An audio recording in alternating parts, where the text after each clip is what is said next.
Let's get Genesis chapter 30. Yeah, Genesis 36.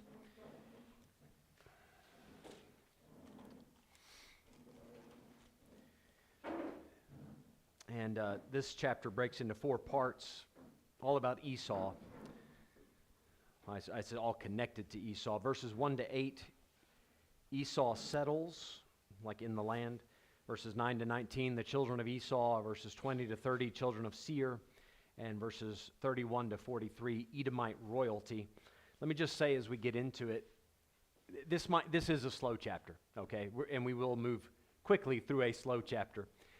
However, it's important historically, because if you are one of the children of Israel that is about to settle in the land of Canaan, you need to know your neighbors, you need to know your relatives, you need to know who's in charge. I know as a foreigner who has moved to a foreign land, a new country, it's good to know who do you talk to get things done. And if you have a controversy, a problem, who do you go to? Right? It's nice to know who's in charge, and I think that's why these chapters are present in Scripture. All right, so chapter 36 and verse 1. Now these are the generations of Esau, who is Edom. And other verses have already told us why he got that nickname, because of the red beans and the red appearance. Verse 2, Esau took his wives of the daughter of Canaan, Adah, the daughter of Elon the Hittite. That's not Elon Musk, that's somebody else. The daughter of Elon the Hittite, and Aholibamah, the daughter of Anah. I just got it. It's an Afrikaans. It's an Afrikaans thing. Oh, this hurts. Anah. Okay, anyway, sorry. The daughter of Anah, the daughter of Zibeon the Hivite, and Bashemath, Ishmael's daughter, sister of Nebajoth. Verse 4, and Adah bare to Esau Eliphaz, and Bashemath bare Reuel, and Aholibamah bare Jeush. I hope you enjoy my pronunciations tonight. They're all for free. I'm not charging for them. And Jalam, and Korah. These are the sons of Esau, which were born unto him in the land of Canaan. And Esau took his wives and his sons and his daughters, and all the persons of his house, and his cattle, and all his beast, and all his substance, which he had got in the land of Canaan, and went into the country from the face of his brother Jacob. Now, let me just fill in a couple things. Verse 3, we have Bashemath, Ishmael's daughter. You might remember that Esau did make his way over to the people of Ishmael, and he took him a wife there, and we have this information now. That was back in chapter 28, verse 9, just if you want to make cross-references. And then when we get to verse 6, we see Esau moving on. He's going to settle in a different country. He's going away from the face of his brother Jacob. You can put chapter 33, verse 16, all right? And before I forget, let me put that as the attendance code. Genesis 33, verse 16. And that is where, you remember when Jacob was afraid, he'd had that meeting with God, saw the face of God. The next chapter, Esau comes and they reconcile. And then Esau's, come back to my place. Follow me. And Jacob says, we're going to part ways. I'm going elsewhere. He said it in a more subtle way. And then Jacob took a right turn and went to Shechem, and Esau continued down to the land of Seir. Okay? So that's what we have in verse 6, is that move away from Jacob. You can see at the end of verse 6, from the face of his brother Jacob, and he's going to settle, you'll see in Seir. Verse 7, for their riches were more than they might dwell together.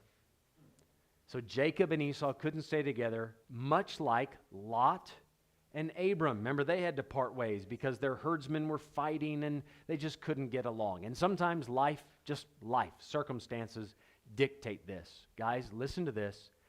You cannot get along with everybody. You can't. You just can't. You should try. You should be friendly to everybody, but do not think that you've made a mistake because no matter what I try, I just can't get along. You don't have to force a friendship. You have to be kind, merciful, Christian. You have to do all those. You have to be that to every single person on the planet. But don't think you need to be everybody's best friend. Sometimes the solution is, you know what? Let's put a big fence between us. Sometimes, right? When dealing with individuals, that's how you got to do it. And it says in the middle of the verse, the land wherein they were strangers could not bear them because of their cattle. So they just too much. Verse 8, thus dwelt Esau in Mount Seir. Esau is Edom, just to make that clear. So let me draw it on a map for you. right? The land of Canaan here. And then you have Egypt over here. The land of Seir, or Mount Seir, is right here, okay? So Jacob and Esau, Peniel is up here. Esau breaks away, comes down this direction. Jacob took a right turn and went to Shechem right there, okay? So verse 9. Oh, by the way, this is the land of Seir. This is true. This is also, this is sectioned off the land of Midian. This is another name for it down there. And this entire land also became known as the land of Edom. All right, so those names, because of who settled there. Verse 9. And these are the generations of Esau, the father of the Edomites, in Mount Seir. These are the names of Esau's sons. Eliphaz, the son of Adah, the wife of Esau. Reuel, the son of Bashemath, the wife of Esau.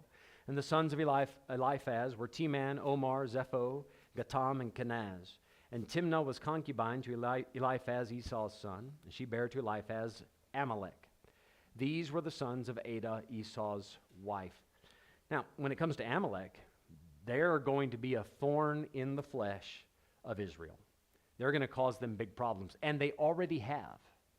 By the time that this is written, they have already, Israel as a people, after they left Egypt, they've already run into some Amalekites. And it caused them some trouble. You can read about them in the book of Exodus. And then later on, the Amalekites also caused more and more trouble after the time of the kings for Israel. So this gives some backstory. Amalek comes from Esau.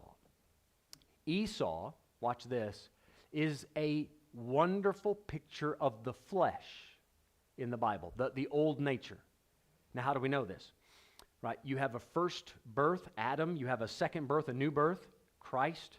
Old man, new man. Esau was born first. He's the old. Jacob's the second.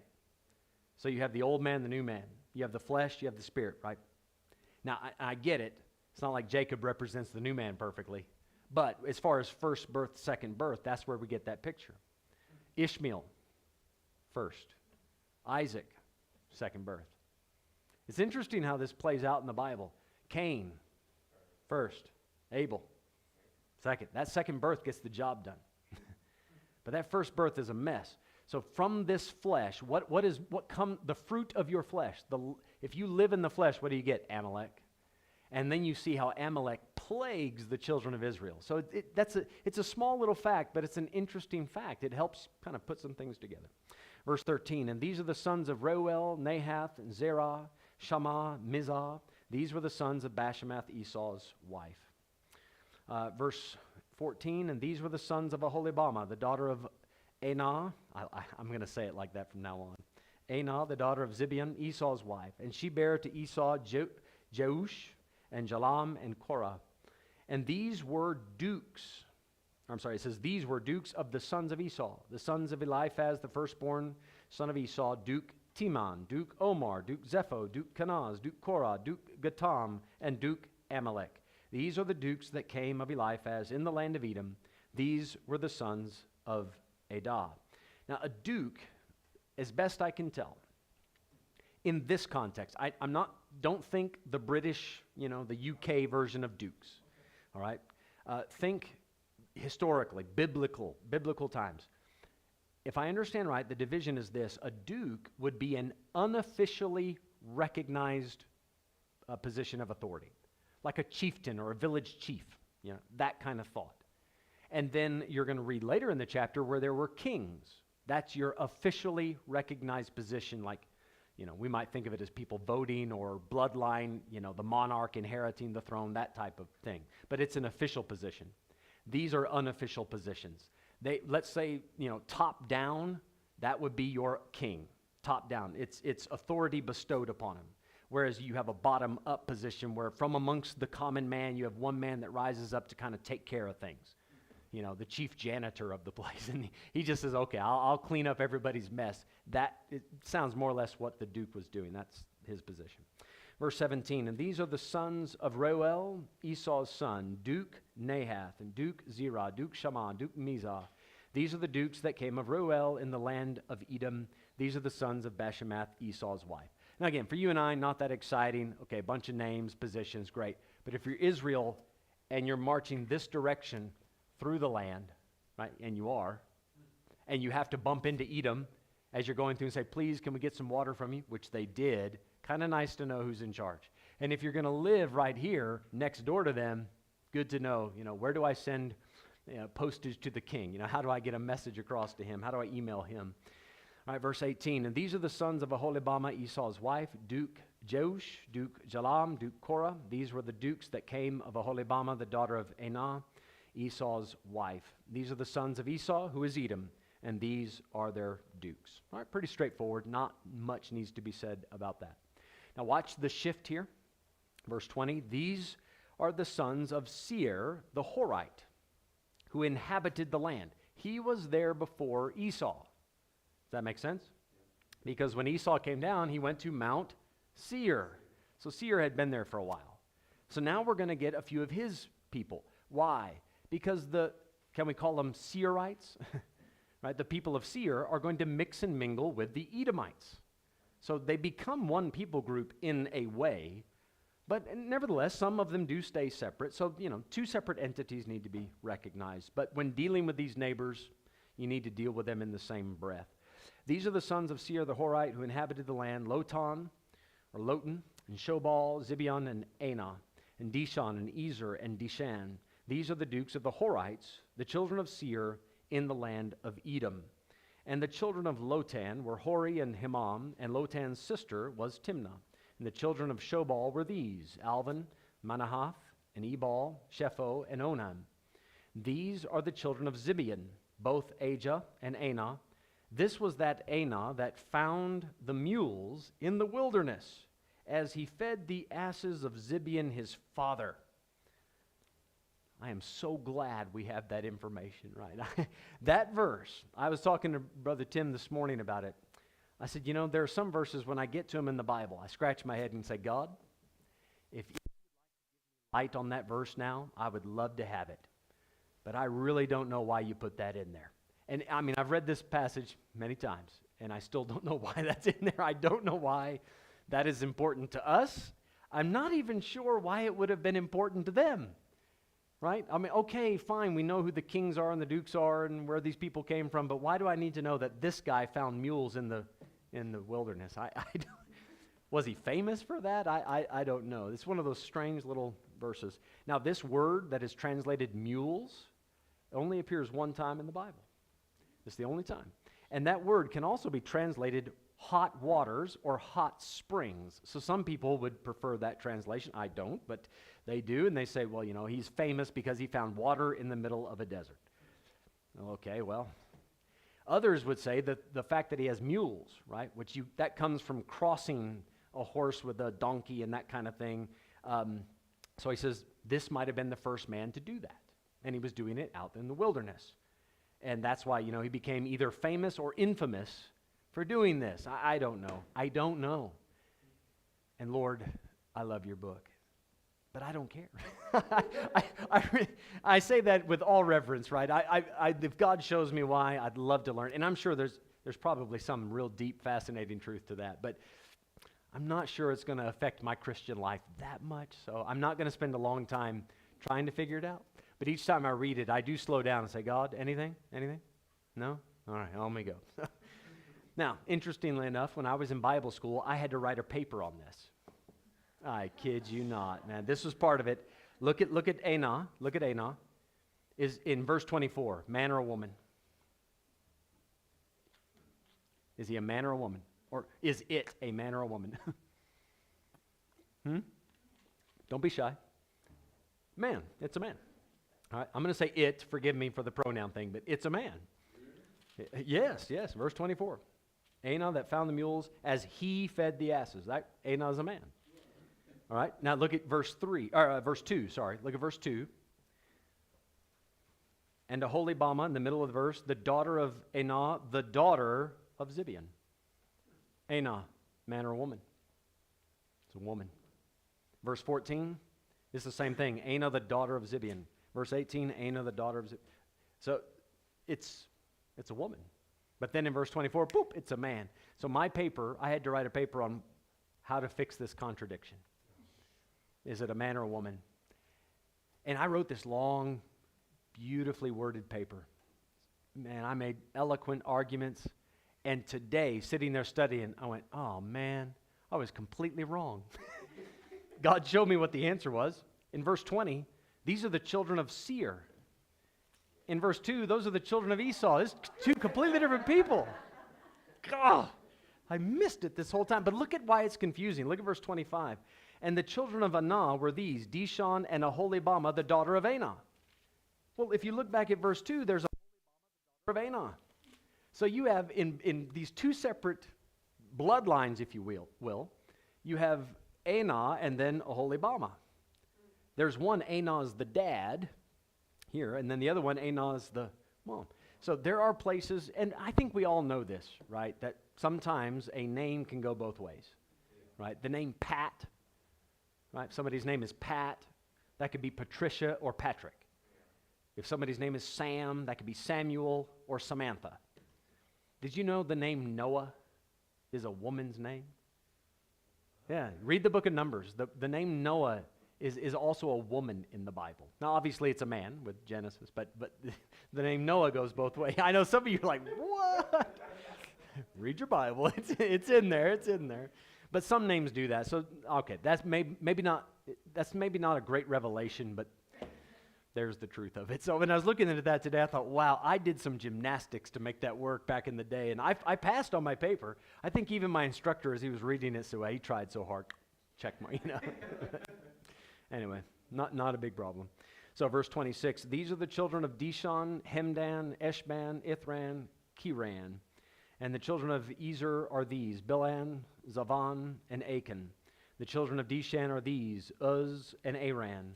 These are the dukes that came of the Horites, Duke Lotan, Duke Shobal, Duke Zibian, Duke Anah, Duke Dishon, Duke Ezer, Duke Dishan. These are the dukes that came of Hori, among their dukes in the land of Seir. Okay, again, no great revelations, I think, need to be pointed out there. It's just the unofficial royalty of the Horites, or the Seir people. All right, verse 31. And these are the kings. Notice the shift, no longer dukes, now we're talking kings. So this happens. When you have a nomadic people that settle in an area, you have unofficial leadership until things get organized. And then they say, listen, we're getting too big. We need to get better structure, right, to govern ourselves. And then it gets more official. It starts going top down. So that's what's happened here. And these are the kings that reigned in the land of Edom before there reigned any king over the children of Israel. Now, people have actually said this is a mistake in the Bible. Maybe not a mistake, but they say it's anachronistic. It shouldn't be there. It's before its time. Because when Moses is writing, have there been any kings in Israel? No. There weren't kings until Saul. That's way after Moses, right? So that's like 400 some years. So they say, but how did the writer here know when the children of Israel had a king? Because it's mentioned, right? It's mentioned indirectly, isn't it? It's mentioned indirectly that the Edomites had a king before the children of Israel had a king. But if you can't read it with, okay, I know that Saul was the first king. We can't read too much back into this. Read it just as it stands. In the book of Genesis, was it not promised to Abraham that kings would come from him? Right? So they knew kings would reign over these people. That was a prophecy already on the books, so to speak. So all Moses is doing here is saying Edomites had a king first. They had a king. Even though by the time he's writing this, the children of Israel didn't have a king, but Moses would know one day they will. But the Edomites beat us to it. So it's really a simple thing. There's nothing deep about this. Verse 32, and Bela the son of Beor reigned in Edom, and the name of his city was Dinhabah. And Bela died, and Jobab the son of Zerah of Bozrah reigned in his stead. And Jobab died, and Husham of the land of Timani reigned in his stead. And Husham died, and Hadad son of Bedad, who smote Midian in the field of Moab, reigned in his stead. And the name of his city was Avith. And Hadad died, and Samlah of Masrekah reigned in his stead. And Samlah died, and Saul of Rehoboth by the river reigned in his stead. And Saul died, and Belhanan the son of Achbor reigned in his stead, and Belhanan the son of Achbor died. And Hadar reigned in his stead. And the name of his city was Pau, and his wife's name was Mehetabel, the daughter of Matred, the daughter of Mezahab. Right, guys, nothing exciting to report. There it is. I mean, just one king lived and one king died, and the next king came in and he died, and then it just moved around. And the exact point of where the kingdom, where the capital city was, it moved. That's all you're getting there. You know what this tells me though about the Bible? It's detailed, right? These details may not be important to us today, but the Bible took care to make sure, God took care to make sure these kind of details were present so that somebody who needed them had access to them. The Bible gives you some roots into history, which other holy books don't do that. Other sacred texts don't do that. They say these philosophical sounding things. They put principles out there into the ether, but it's not grounded in anything historical. And that's one of the big problems with the Hindu literature and with the Quran. It just starts out of nothing. The story doesn't begin at the beginning. It just jumps in. And you never know at what point in history are we talking about. But in the Bible, it does root itself in history. It's telling you, if you read the Bible, you're learning it's good to study history. And I need to know that there is some basis, in historical truth for what I'm reading. So at least you can get that. Verse 40, and these are the names of the dukes that came of Esau, according to their families, after their places, by their names: Duke Timnah, Duke Alva, Duke Jetheth, Duke Aholibama, Duke Elah, Duke Pinan, Duke Kenaz, Duke Timon, Duke Mibzar, Duke Magdiel, Duke Iram. These be the dukes of Edom, according to their habitations in the land of their possession.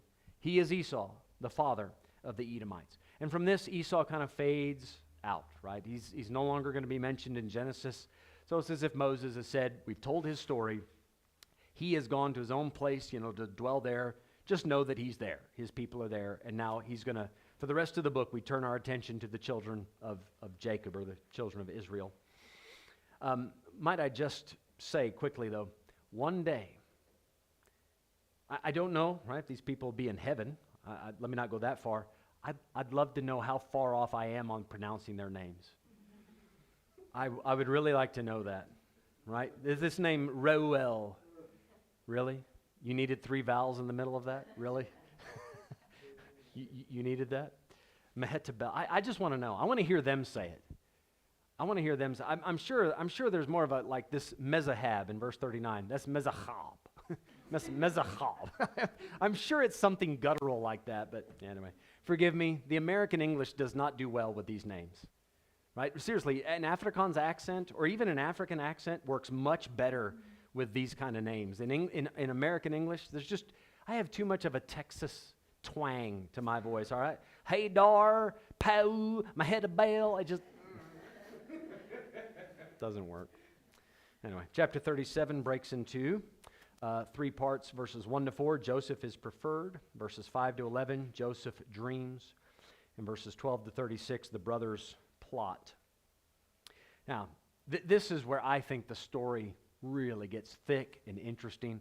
So I have made a note in my notes here. I do this type of Christ, and from this point on and for the rest of our time in Genesis, I'm going to be pointing these out as we go, where Joseph is a type of Christ. And really, we could spend the rest of our time just talking about it. So I'll point them out as we go. Verse 1, Jacob dwelt in the land wherein his father was a stranger, in the land of Canaan. These are the generations of Jacob. Joseph, being 17 years old, was feeding the flock with his brethren, and the lad was with the sons of Bilhah, and with the sons of Zilpah, his father's wives, and Joseph brought unto his father their evil report. So he's out there with a handful of his brothers. He's the younger, right? We're not sure exactly how much younger. He's 17. The other guys could be in their 30s, probably are, maybe even a little older than that. But now, little brother is running back to dad. Daddy, daddy, my big brothers are being mean. And he's telling on them. He's a tattler, which doesn't go over very well, does it? Right? Now, Joseph's probably doing the right thing to tell dad what the brothers are doing, but this is not going to go over well. It's not going to win him any rapport, with the guys. So, verse number 3, now Israel loved Joseph more than all his children. We've already talked about how that's not a good parenting technique. But it says, here's why, because he was the son of his old age. and he made him a coat of many colors. Right, the son of his old age, he was the firstborn of Rachel. Remember, Rachel had 2 kids, Joseph and then later on Benjamin. Joseph was the second to last, and by this point, completely unexpected. You would have had to have counted Rachel out of the baby mania contest, right? It looked as if she was barren, and then all of a sudden, here comes Joseph. So no wonder, right? And we're not exactly sure how old, right, Jacob would have been, but quite old, making Joseph special, not only because Jacob's older, but hey, my beloved Rachel is actually able to bear children. So Jacob makes a big mistake by giving the boy a coat of many colors. I'm going to say a big mistake because it just adds to the envy and the jealousy of these other brothers. This might have been a big reason for the jealousy. Now, the coat of many colors, if you want to just make a cross-reference, 2 Samuel 13, verse 18, there you can read about one of the daughters of David, and it talks about how a king's daughter that was a virgin would wear a garment of diverse colors, and that would show that she was a virgin, a pure virgin, and also royal, right? So biblically speaking, that's about the best cross-reference you'll get.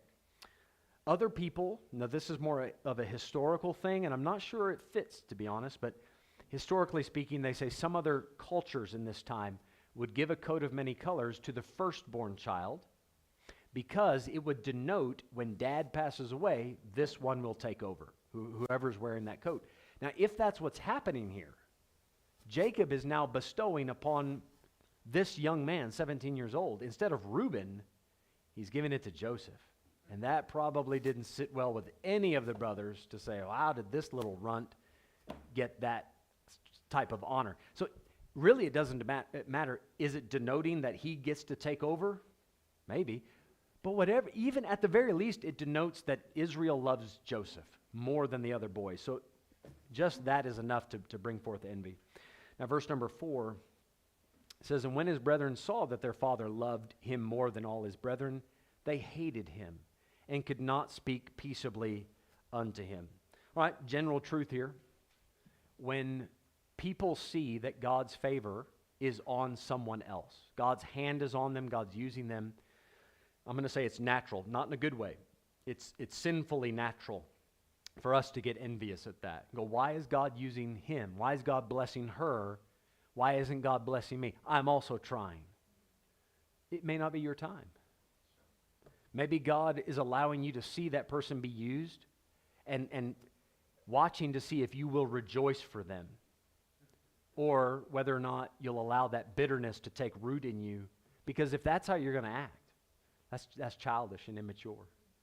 And God may not be able to use that kind of vessel. So he watches for that and says, listen, you should be able to rejoice with them that do rejoice. And you got to be careful for that. You should be praying that God uses the people around you. You ought to be praying in this class, God, please raise up somebody, right? To be a pastor, to be a missionary, to be a pastor's wife, we have ladies in this room that might go on to be, pray for that, right? To be missionary somewhere. Pray for that. And when it happens, don't go, oh man, but God, I prayed for it, but I was kind of hoping you'd also do it for me. And he might one day, but be happy for that. Now, type of Christ here.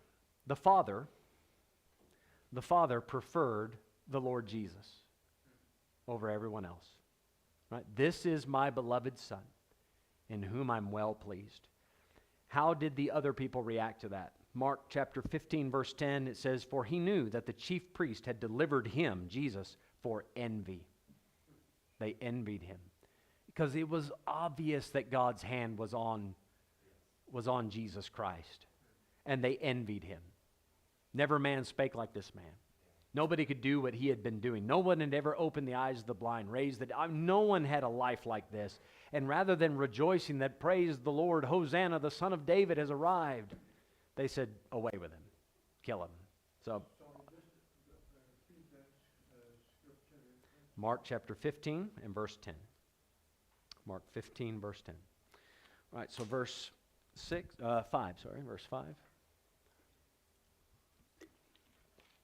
It says, and Joseph dreamed a dream, and he told it his brethren, and they hated him yet the more.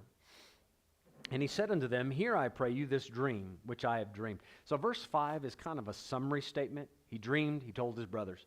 Verse 6, 7, and 8 will then tell us about him telling the dream, right? It just expands on that. He said unto them, Hear, I pray you, this dream which I have dreamed. For behold, we were binding sheaves in the field, and lo, my sheaf arose and also stood upright.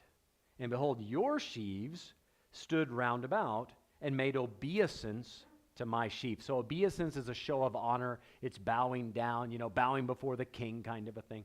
Now you understand a sheaf, that's like a bundle of wheat. So that is standing upright. That's Joseph, and then everybody else is bowing down. Verse 8, and his brethren said to him, Shalt thou indeed reign over us? Immediately they understood. They said, oh, you think that? Oh. I mean, the interpretation of this dream did not require any special miracle or intervention from God. It's pretty clear what it meant. They go on to say, Or shalt thou indeed have dominion over us?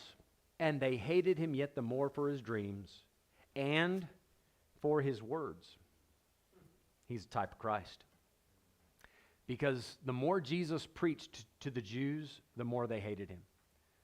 A dream is a special revelation from God, right? It is not something you could humanly observe.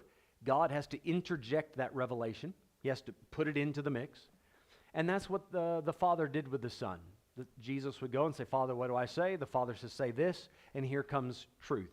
And as Jesus related this truth to the people, they, instead of bowing to it, they bucked up against it and hated him for that.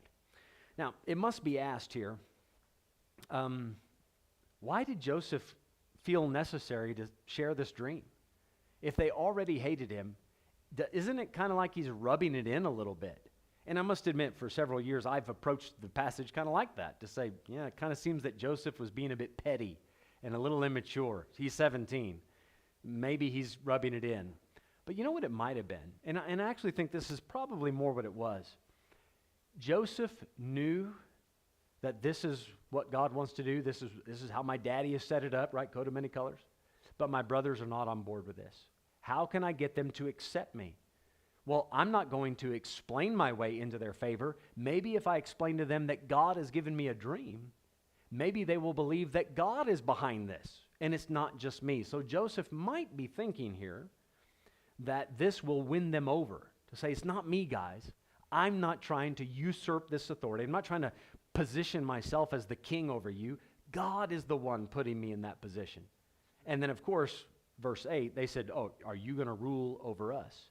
Which is another type of Christ. Because in John 19, verse 15, they said, we have no king but Caesar. They did not want Jesus to rule over them, right? The Jews, that wicked generation that rejected Jesus. Remember, those were his brethren, fellow Jews. Just like Joseph's brethren said, you're not going to reign over us.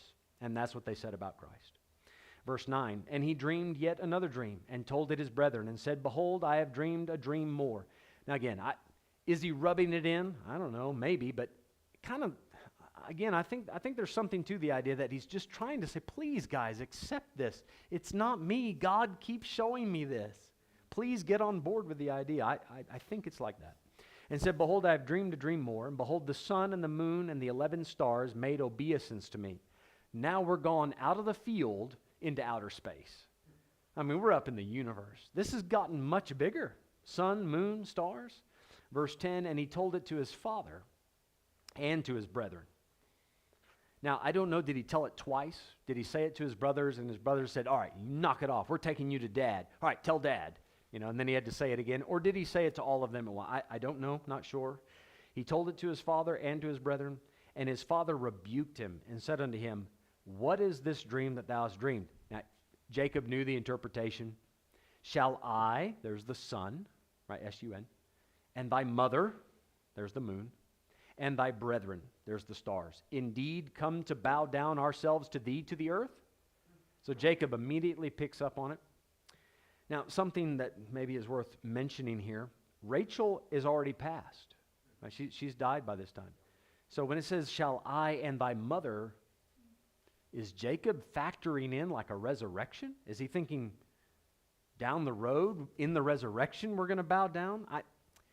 Nothing in the passage seems to indicate that Jacob was thinking that way or that Joseph took it that way. I think more when Jacob hears it, the person, whoever it was, Leah, Zilpah, Bilhah, whoever was acting as Joseph's mother. I think Jacob is probably just plugging it in like that. All right, so verse 11, and his brethren envied him, but his father observed the same. So his brothers let it build up the bitterness. It just made them hate him more and more. But his dad, he didn't harbor any bitterness about it. He rebuked him. Jacob, doubted, let's say, Joseph's intentions. Why are you telling us this stuff? Are you making this up? He doubted that maybe. But he's also observing. He's kind of holding back a bit, thinking, man, maybe God actually did give him that dream because Jacob's had a few dreams, right? God's come to Jacob a few times. And once you've had the hand of God on you, and God has spoken to you, and God's done some strange things in your life, you're not so quick to judge the next guy who comes along and says, hey, God's doing something in my heart. Okay, it sounds a bit strange. Yeah, been there. Whereas the person who's never been down that path is quick to say, God's not talking to you. Well, you don't know that. Not until you've been through it a little bit. So Jacob is taking, he's an older man, so a more mature approach here. Plus, he does love Joseph. There's probably a part of Jacob that wants this to be true. Says, that's my boy. Now, if he gave him the coat of many colors because Joseph is going to be in charge, Jacob would be thinking, when I die, Joseph takes over. Now for Joseph to say, the sun, moon, and stars bow down, that's almost saying, Dad, before you die, I'll be in charge, which is what happened. It is what happened. But I don't think Jacob had that on his itinerary. He didn't see that. So verse 12.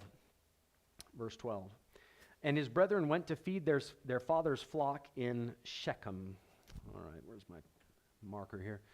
So Shechem, I'm going to put SH there, that's Shechem. They had gone down to this area. Hebron is where they're living. You'll see that in a couple verses. They're going to go back up to Shechem. Remember when Jacob came into the land, he settled here in Shechem. Remember the Levi and Simeon, they killed all the Shechemites and all that. Okay, so they settled there. Then they traveled down to Bethel. Then they came to Hebron, right in this area. Now, the boys are going to go back up to Shechem because they got some sheep that side. In verse 13, and Israel said unto Joseph, do not thy brethren feed the flock in Shechem? Come, and I will send thee unto them. And he said to him, here am I. All right, now just a couple of interesting things to point out. Here am I. That's the sound of surrender. Throughout the Bible, that's the sound of surrender. When somebody calls on you to do something, here am I. Right? And we know this, Isaiah chapter 6, here am I, send me. He's volunteering. It's the sound of surrender. So I hope that you've said that to the Lord recently. I hope you said it this past week during our missions conference. Right? Especially then, it becomes, I think, uniquely important to say, Lord, if there's anything else you want me to do, that's where you put your hand up. That's where you go down to the altar and surrender and say, here am I. I'll do it. And that's, Jacob has called on Joseph. Go check on your brothers. Okay, here am I. Just so you know, this distance from Hebron to Shechem, that's about 80 kilometers. Okay, about 80 kilometers. So that's not a short distance. 80 kilometers? How far is it to Clarksdorp? 40? About 40? So, there and back. You don't walk that in a day. That would take some time. All right, so verse 14, he said to him, go, I pray thee, see whether it be well with thy brethren, and well with the flocks, and bring me word again. So he sent him out of the vale of Hebron, that's where they were, and came to Shechem. Right, type of Christ. The father sends his beloved son, right? This is Jacob's beloved son. The father sends his beloved son to check on the welfare of the brethren. Evil brethren. Right? They were evil brethren. He sends the son to check, his beloved son, to check on the evil brethren. So the Son of Man has come to seek and to save. Verse number 15, and a certain man found him. Now, who was this guy? We don't know. Doesn't really matter for this part of the story, historically. A certain man found him, and behold, he was wandering in the field. So that, he's just looking around going, man, which way do I go? Which way do I go? That's the wandering. He's not sure where to find his brothers. And the man asked him, saying, what seekest thou? Well, you're looking for animals? You're looking for people? You need a petrol station? What are you looking for? Verse 16, and he said, I seek my brethren. Tell me, I pray thee, where they feed their flocks. And the man said, they are departed hence, that they're gone from here. For I heard them say, let us go to Dothan. And Joseph went after his brethren and found them in Dothan. All right, Dothan is up. This is 24 kilometers north of Shechem. So another journey. Jesus will go the extra mile because we wander far off. Right, far off. Going to Shechem to keep the flocks, that's part of life. But hey man, why are you going to Dothan? What are you going there for? We wander away from the fold. The flock was in Shechem, but we wander away. All we like sheep have gone astray. And Joseph, our great Joseph, will keep seeking. That's wonderful. Now, you know what's interesting here? Obviously, on a very human level, Joseph was just, he needed some assistance to find his brothers. Jesus doesn't need assistance to find us. He can do it himself, but he does call on others. He does call other people to fish, right, to seek. He sends us out, as my Father sent me, even so send I. So he does need, I say need help. He I want to say employs. He goes out and finds other people to gather with him. But this certain man, they once came to John the Baptist and said, what's your name? And he didn't give him a name. He said, I am the voice crying in the wilderness. Prepare ye the way of the Lord. He prepared the way for Jesus to find his brethren. And this certain man who doesn't have a name, all we have in this passage is his voice. And he prepared the way so that Joseph could find his brethren. And you see why I love this part. You're just reading about Jesus over and over and over again, and that's a day well spent. That is a day well spent. And you know what makes it even better is when you have to dig a little. We have to think on it and read it and dig and meditate, and then you find there it is. It's just something so special about seeing the Lord like that. Verse number 18, and when they saw him afar off, right, the brothers see Joseph coming. Even before he came near unto them, they conspired against him to slay him. They had already made up their minds. You know how many of the Jews in Jesus' day, they'd never even seen him personally, but because Pharisees and scribes, Sadducees, had already told, this Jesus is a bad guy, he's full of Beelzebub. A lot of them already had their mind made up. They already knew, we're not going to take him. But they make a plan. In verse 18, we're going to slay him. Verse 19, and they said one to another, behold, this dreamer cometh. Come now, therefore, let us slay him and cast him into some pit. And we will say, some evil beast hath devoured him, and we shall see what will become of his dreams. So he says, we got a plan here. Let's make a plan. How are we going to assassinate this guy? You can write this down, John 11, verses 46 to 57. The Jews came after Lazarus had been raised from the dead. Many people were going after Jesus then. And some of the Jews went to Caiaphas and the other chief priest and said, this Jesus guy is getting popular. What do we do? Caiaphas said, you know what? It's more profitable that one man die than the whole nation die. And he prophesied, not even knowing it. They're making a plan. How to get rid of this, how to assassinate this one dreamer, this one revealer of truth. How do we get rid of him? This is the whole plot, to get rid of Jesus. Verse 21, and Reuben heard it, and he delivered him out of their hands and said, let us not kill him. And Reuben said unto them, shed no blood, but cast him into this pit that is in the wilderness, and lay no hand upon him. And here's why he said that he might rid him out of their hands to deliver him to his father again. Reuben's the firstborn. It is his responsibility to watch over his younger brother. So he knows, I got to take care of this. If we kill him, even though Reuben doesn't like him, if we kill him, this is not going to look good for me. This is going to really, I've already messed up with Bilhah, my father's concubine. If I let this slide, it's going to be bad. So he makes up this plan. Guys, just put him in the pit. Just leave him there. And he convinces, you know who Reuben is? Nicodemus. He's Nicodemus. Because the Pharisees were trying to, let's catch Jesus, have him arrested, catch him in his words, and down he goes. But Nicodemus said, we don't judge anybody before we hear him. Put him aside a while. Let's give him a chance. Right? And he didn't tell them why he was doing that. He was a secret believer until after Jesus died. Then he came out with it. But that's Reuben. He's Nicodemus in the story. Right? Verse number 23. And it came to pass when Joseph was come unto his brethren, that they stripped Joseph out of his coat of many colors that was on him. I mean, right away, you know what that is, right?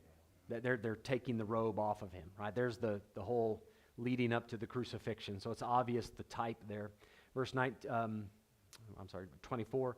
And they took him and cast him into a pit. And the pit was empty. There was no water in it. Now, I've heard a lot of preachers say, that the picture here is Jesus going into the bottomless pit because, there's no water there. And okay, I see where you're going with that.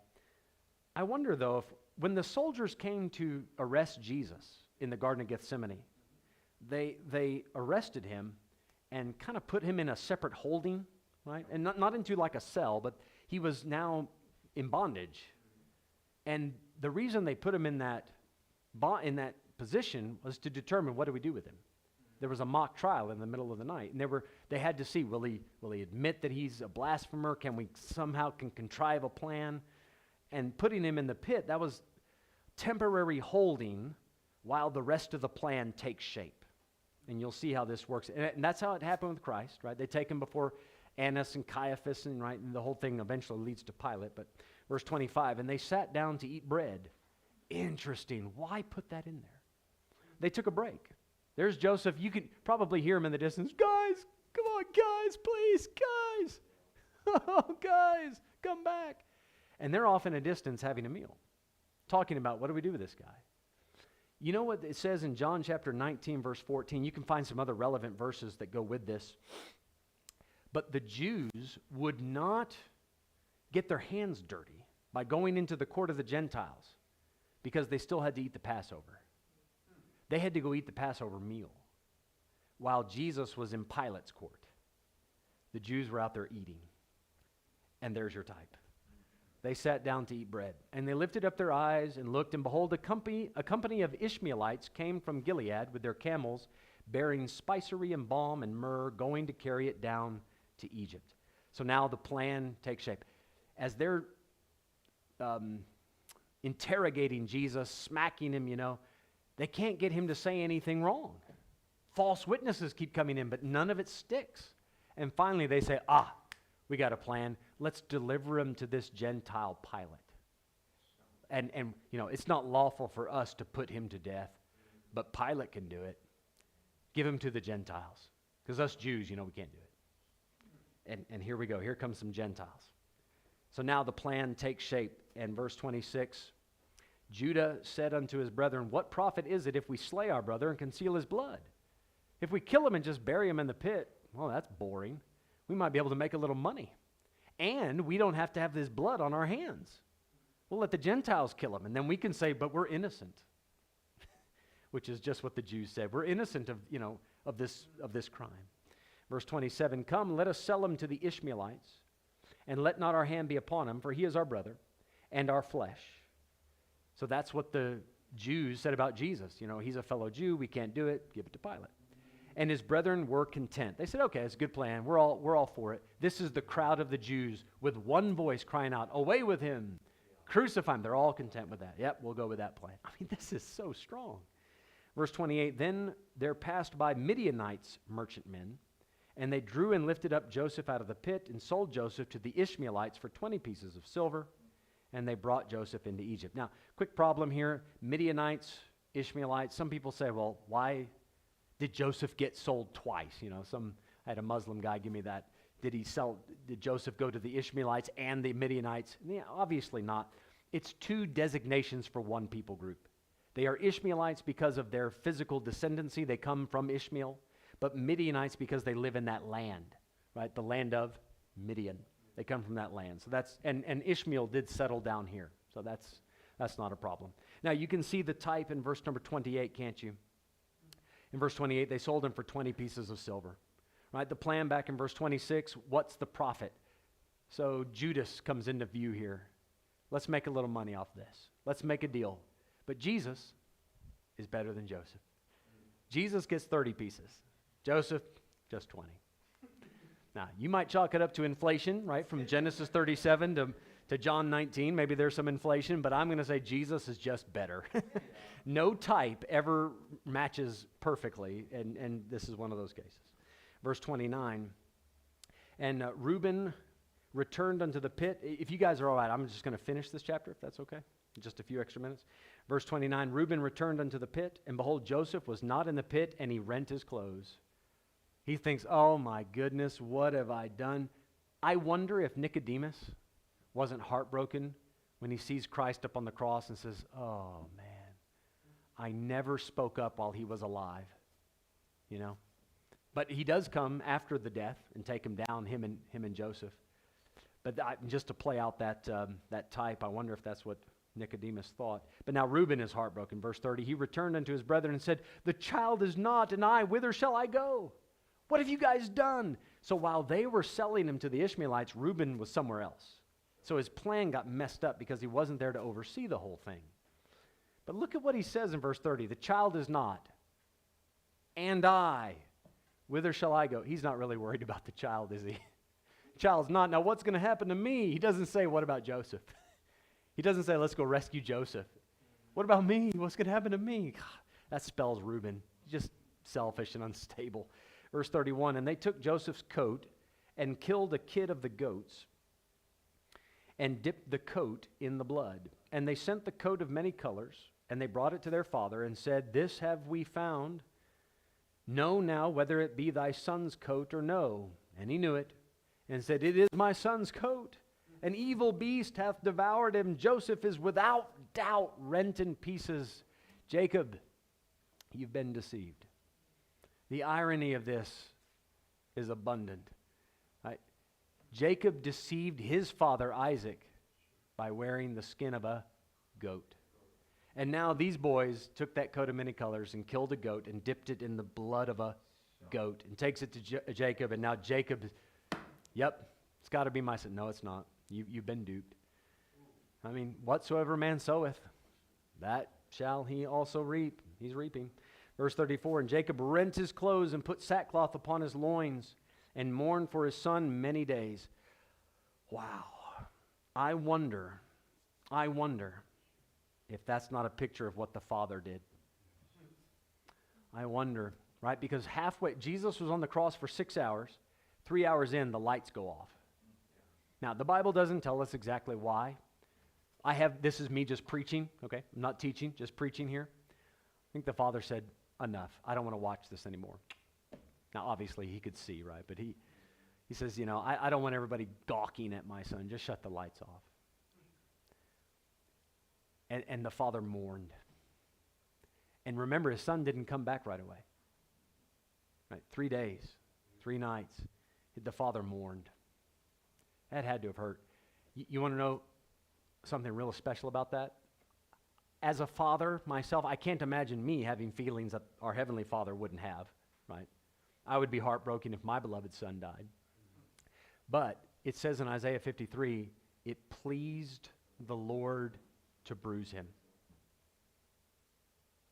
As heartbroken as the father must have been to lose his only begotten son even for 3 days, it still pleased him for that to happen because through the sacrifice of his son, you and I have access to God.